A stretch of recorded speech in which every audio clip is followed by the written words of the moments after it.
Esto es Infusiones de Vida, el podcast.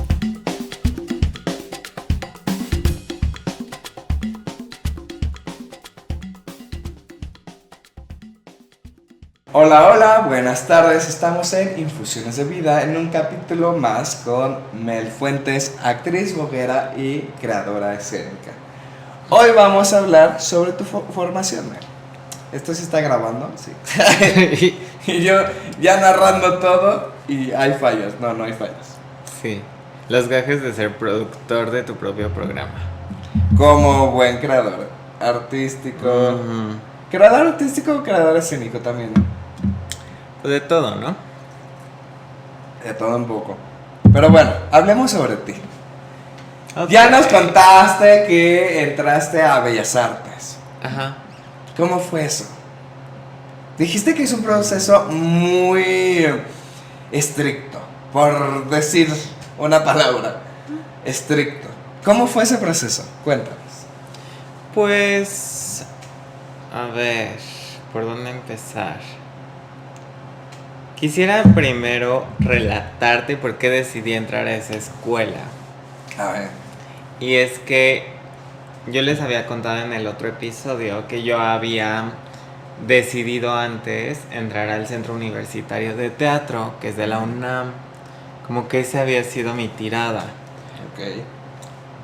Pero pasó una cosa, que es que yo un día estaba en mi casa y dije, a ver, Mel, o sea, dices que quieres ser actriz, pero ni vas al teatro, ni estás tomando cursos, o sea, ¿qué estás haciendo de tu vida? Entré en una crisis, ¿no?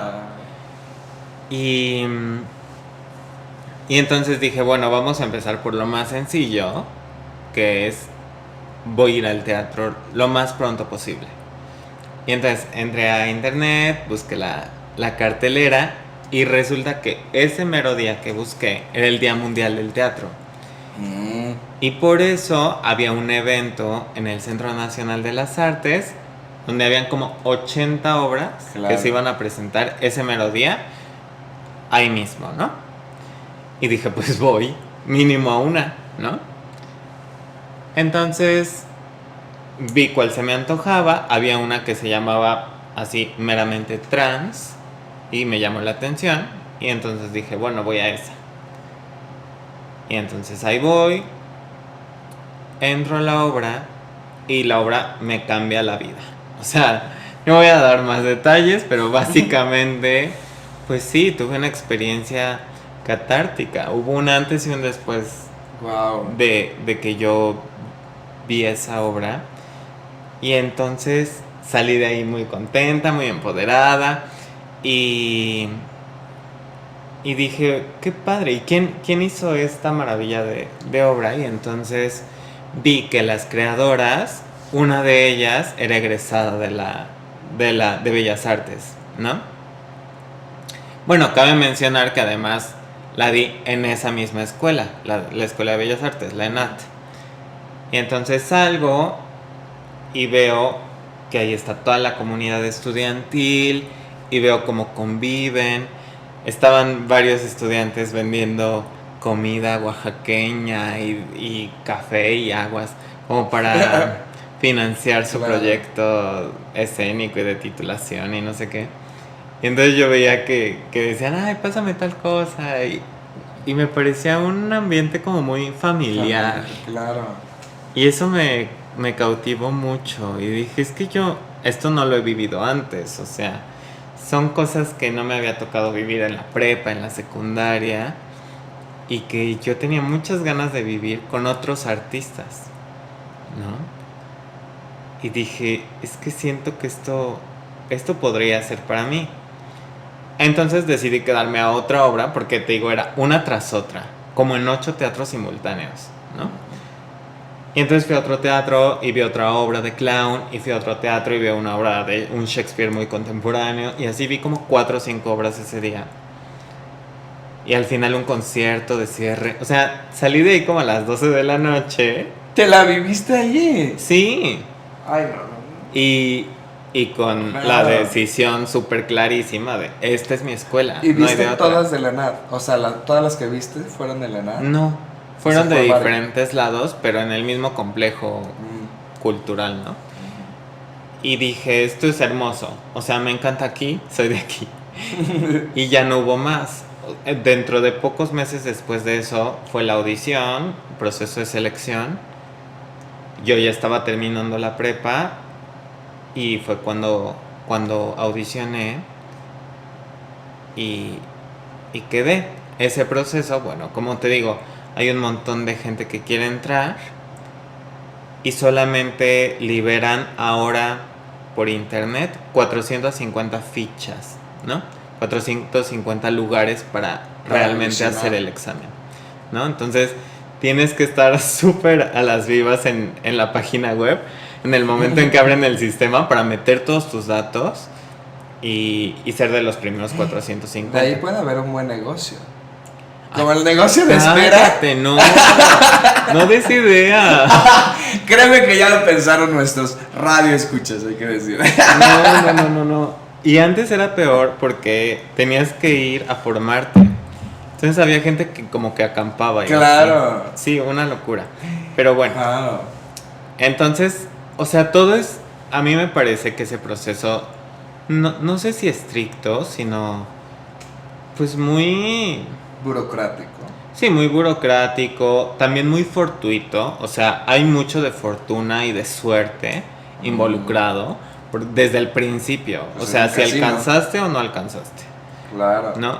Y por supuesto que hay mucho de tu disciplina, de tus aptitudes y tus cualidades,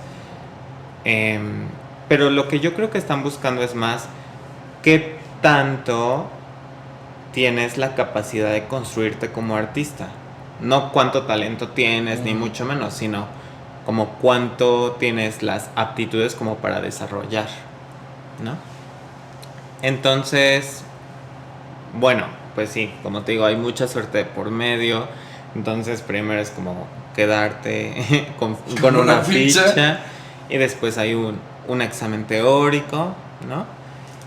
Y después son 3 etapas de examen práctico, 2 que duran un día y luego la tercera que dura una semana entera.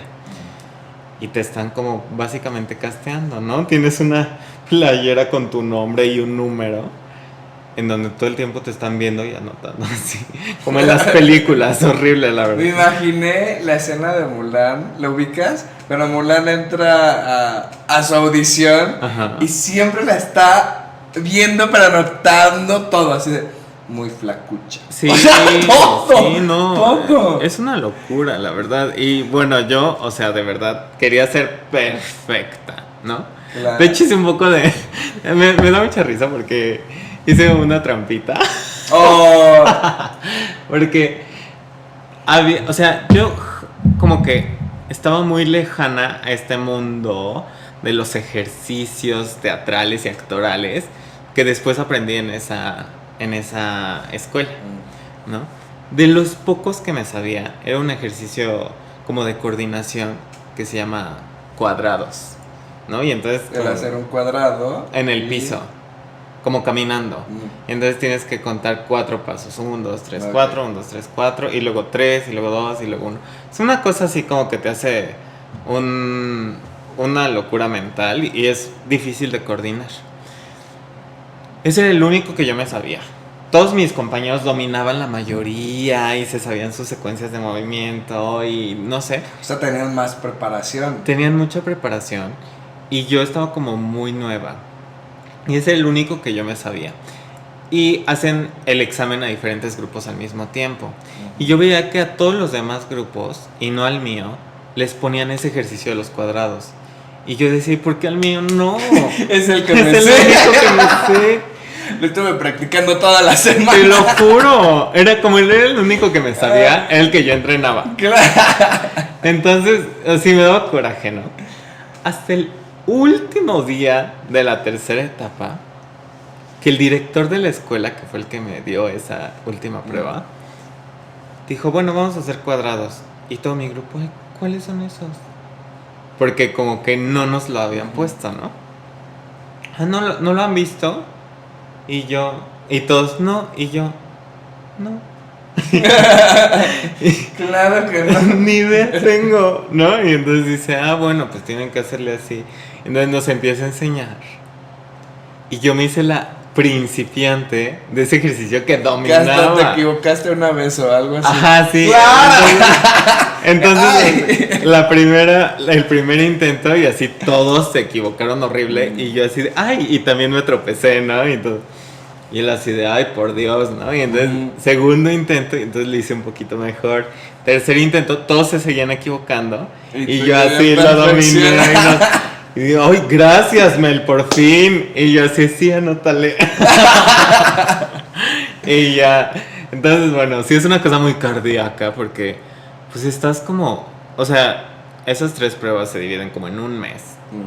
O algo así, un mes y medio.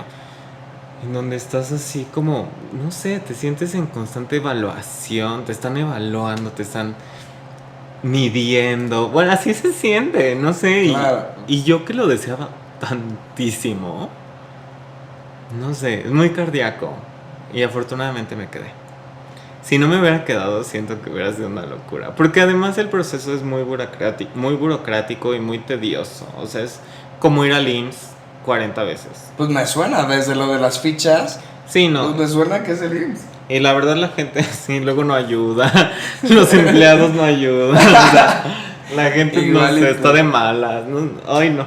Entonces, Pero qué curioso que todo asunto burocrático, las personas están de malas. algunas no, ¿eh? Hay gente muy Pero linda en Bellas Artes. muy de contada. Sí, no, pero hasta siento que disfrutan hacértela difícil. Ay, a mí me... Si bueno. no traes tu foto, no sé qué. Ay, no, bueno, ya ni me recuerden. Pero bueno, el chiste es que pasé. Pero es que genuinamente es tan desgastante que yo decía, es que si no me hubiera quedado, no sé si hubiera tenido la energía para intentar una segunda vez. Seguramente sí. Hay gente que intenta 6 Varias veces. ¿no? Wow. Y a la 6ª vez quedan y pues ya Claro. viven su carrera muy felices. Oye, pero qué sí es bueno una que cosa- puedas audicionar 6 veces. Sí. Yo recuerdo que en las que hacía del extranjero solo eran 2 o 3. Y ya, o sea, te ponen pues ya ni modo. O sea, tu tercera es tu última. Pues sí. Pero qué chido que sea 6. Digo, no sé hasta qué punto, porque tampoco hay un feedback. O sea, no te dicen realmente qué es lo que puedes mejorar, ni nada de eso, sí. Tal vez sí, ¿eh? No, o sea, no estoy tan segura, pero me parece que sí lo hay. Bueno. Oye, ¿y hubo algún tipo de no de maltrato, de un mal trato separado? O sea, como de que, ay, eso no estuvo chido. O ay, es que aquí me sentí horrible o me hicieron sentir feo. No sé, porque por lo menos de donde yo vengo, sí me he topado con compañeros y compañeras que me dicen de que es que me hicieron sentir horrible, me dijeron que no servía para esto. O sea, como que no sé, es cuestionable mucho también el trato que tienen las audiciones, que a veces puede ser mero superioridad de yo te juzgo y te digo si sí o si no eres para esto, o literal nada más una discriminación entre lo que necesitamos y estamos buscando para esta siguiente generación. Entonces mi pregunta es, ¿cómo fue ese aspecto? ¿Hubo una discriminación muy asertiva en una cuestión de que parejo y simplemente era pues ver aptitudes? Sí. Pues como te digo, o sea, y lo diré honestamente, en ese proceso de selección en específico, la parte burocrática fue la que creo que cojeó. O sea, era muy desgastante y era, pues sí, una cosa no tan agradable tener que lidiar con las personas que estaban a cargo y te la ponían muy difícil. Pero al menos en mi experiencia con los maestros que me tocaron, pues no la sufrí tanto. Sin embargo, sí hay que resaltar que en mi experiencia específica iba con mucha información previa de otros maestros externos a la institución, porque yo no había transicionado. Entonces era una marica, muy marica. Y habían personas externas a mi escuela que me habían recomendado que no se me notara, que fuera lo más neutral posible, que fuera muy masculina, ¿no? Entonces, con este afán de que no vieran mi feminidad y me pudiera quedar, ¿no? O sea, ya te estaban como aconsejando para la meta de entrar a la ENAD. Sí, como si te quieres quedar en la ENAD, que no se te note, ¿no? Con ciertas ideas de homofobia, ¿no? O sea, y de misoginia y de transfobia, que es preferible, pues, anular la feminidad para conseguir ese objetivo. Entonces, yo, como te digo, lo deseaba tantísimo, pues lo hacías, hice mi performance más masculino de la vida, o sea, genuinamente, o sea, yo hice todo lo que se me pidió y lo que yo creía que se necesitaba. Entonces, fui la más masculina, o sea, yo pasé por cisetero y además pasé por la más deportista y la más proactiva, claro. Te imaginé yendo con un balón de básquetbol, así. ¿Qué onda? Vengo de mi práctica de básquetbol. O sea, no en ese sentido, sino en el sentido como súper proactiva, con un cuerpo súper dispuesto, ¿no? Y así de, ¿y quién quiere cargar este módulo? Yo, por favor, ¿no? Como con una disposición absoluta, porque esa era mi idea de lo que esperaban, ¿no? O sea, claro que una jugó al performance de la actriz perfecta, de lo que yo creía que esperaban, y me funcionó. Y cabe mencionar que es algo que no solo estaba en mi cabeza, sino sí, como les digo, fue originado por ideas de maestros, y que además, pues es una realidad que hoy en día, hasta donde tengo conocimiento, 2025, todavía no hay personas trans que hayan entrado expresando su género, su identidad de género, ni a la Escuela Nacional de Arte Teatral, y por lo que yo tengo conocimiento, tampoco al Centro Universitario de Teatro. Entonces eso es un dato relevante que no me pone, o sea, que reafirma el discurso de que no estaba solo en mi cabeza, claro, sino que sí hay una transfobia institucional que nos lleva a tomar ese tipo de acciones para poder ingresar a las instituciones y a las academias. O sea, ¿sí crees que si no hubieras hecho eso, probablemente no hubieras quedado? Estoy casi segura. Qué fuerte, porque digo, estamos 2025, hay muchísimo material, o sea, es como, no sé, me resulta muy intrigante el hecho de que instituciones artísticas, que básicamente un desarrollo artístico está en la apertura, en la conciencia, etc., no haya, o no sé, tal vez sí estén muy conscientes de que pues no lo han permitido, y tal vez que no lo permitan. ¿O crees que sea inconsciente? Que simplemente el sistema patriarcal es un tanto como víctimas de, pues no se han dado cuenta que en realidad, oye, no estás aceptando a nadie de esto. Yo creo que ahora están conscientes por un par de motivos. O sea, yo fui la primera en lo que tengo conocimiento, en egresar de mi escuela expresando mi identidad de género, con una tesina que hablaba sobre el tema y con mención honorífica, cabe mencionar.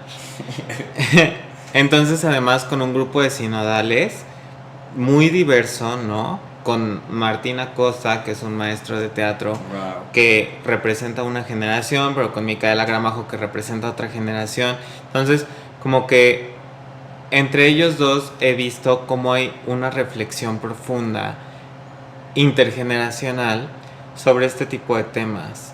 Y creo que tanto Martín como Micaela son muy conscientes en el proceso de admisión, pues la necesidad de esta inclusión, y de cuando hay postulantes trans y cuando no, y de cuando Claro. quedan y cuando no. Creo que sí hay una conciencia y, y por parte de otros y otras maestras hay una negligencia. Eh, por parte de otras personas hay una transformación en proceso y por parte de un par que conozco que están en esas instituciones hay una abierta postura de rechazo, de discriminación y de violencia en contra de nosotras las personas trans. ¿En serio? Súper violenta. ¿Abiertamente? Sí, que yo llamaría casi como una militancia antitrans, porque no solamente es como su opinión, sino es como su opinión recalcitrante, impuesta, violentando en el aula y violentando en redes sociales, ¿no? O sea, tienen un discurso genuinamente antitrans y trabajan en esas instituciones. ¿Y a ti te violentaron? Sí, me violentaron de diferentes maneras. Wow. Es que está fuerte porque, una vez más, el teatro, el arte, no más allá del teatro, o sea, porque teatro es un área del arte, pero el arte no lo veo como un camino para realmente cerrarnos, para imponer, para tener estas ideas tan militares. No sé, es muy raro. O sea, para mí creo que me estás diciendo cosas que me botan la neurona, porque es como alguien que se dedica a ser artista. No sé si él sea artista o ella sea artista, la verdad. Lo dudo con esto. Pero qué maneras de bloquear, ¿no? O sea, al final de cuentas bloquea. ¿Tú te sentiste bloqueada en algún punto? Sí, totalmente. La cosa es que, como te digo, una llega a esas instituciones con los sueños y las intenciones, o al menos en mi caso, muy grandes, de dedicarse a lo que me dedico. Entonces, pero también con una gran incertidumbre de si seré capaz. Claro. O sea, yo no sabía si de verdad iba a tener lo que era necesario. Pues creo que no lo sabes. Y no tienes idea de además lo que te depara en la escuela. O sea, no sé, me voy a poner muy técnica, ¿no? Pero siempre he puesto el ejemplo ñoño de... O sea, tú vas a una clase de voz. Y si nunca has ido a una clase de voz y te dicen aprieta, tú vas a creer que es apretar. Que es apretar, claro. Y si te dicen libera, tú vas a creer que es liberar. O sea, es cualquiera de los dos caminos. Uh-huh. Y entonces, si tú vas a una clase de teatro y tienen una metodología consciente y amable, pues te vas a educar así.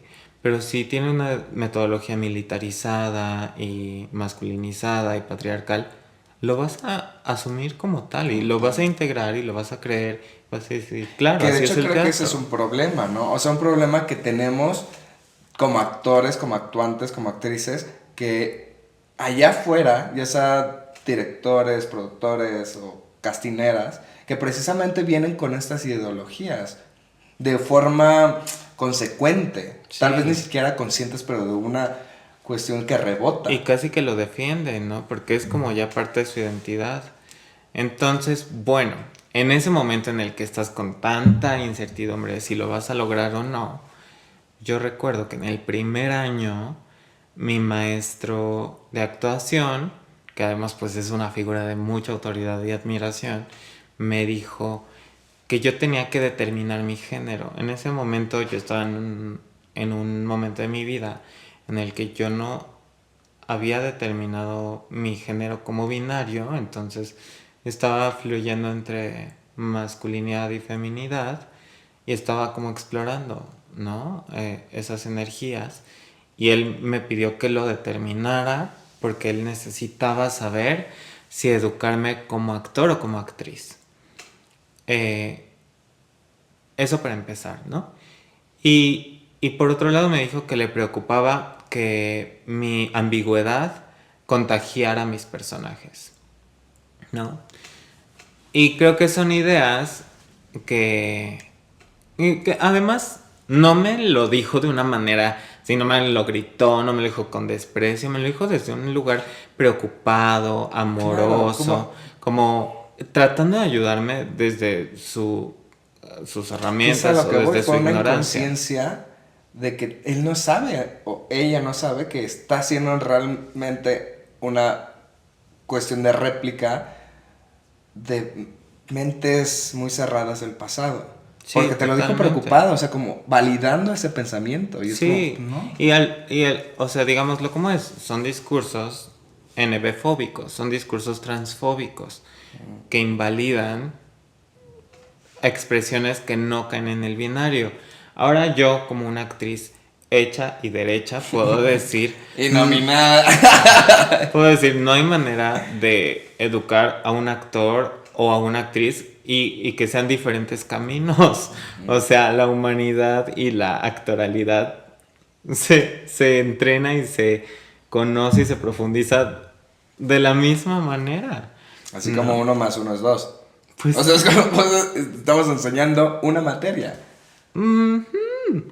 Eh, y bueno, y la ambigüedad creo que además le suma complejidad a los personajes más que otra cosa. Entonces, Claro. a mí me parece que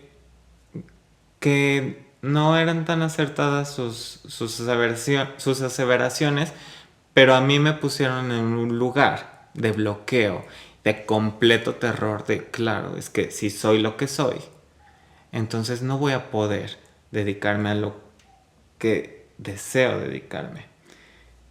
Por ser lo que soy, no voy a poder desarrollar mi pasión. O soy actriz o soy yo, ¿no? Y a ese tipo de reflexiones te llevan ese tipo de discursos. Por eso son tan peligrosos. Porque te llevan como te orillan a tener que decidir entre cosas tan vitales como tu pasión o tu propia identidad. Qué fuerte, porque van de la mano. O sea, ¿por qué tendría...? O sea, es que trato, yo que siempre trato de ponerme en zapatos, es ¿por qué cabría que, en este caso, la pasión y la identidad son cosas diferentes? Con tu identidad tiene que ver mucho con tu pasión y tu pasión con tu identidad. Es como, pues no es una elección. Sí, totalmente. Y aparte también me pongo a pensar de esta persona, el hecho de ¿y por qué queremos hacer los mismos personajes? Si precisamente tu identidad va a aportar otro tipo de, yo qué sé, energía, espíritu, dilo como quieras, a los personajes, ¡qué sabroso!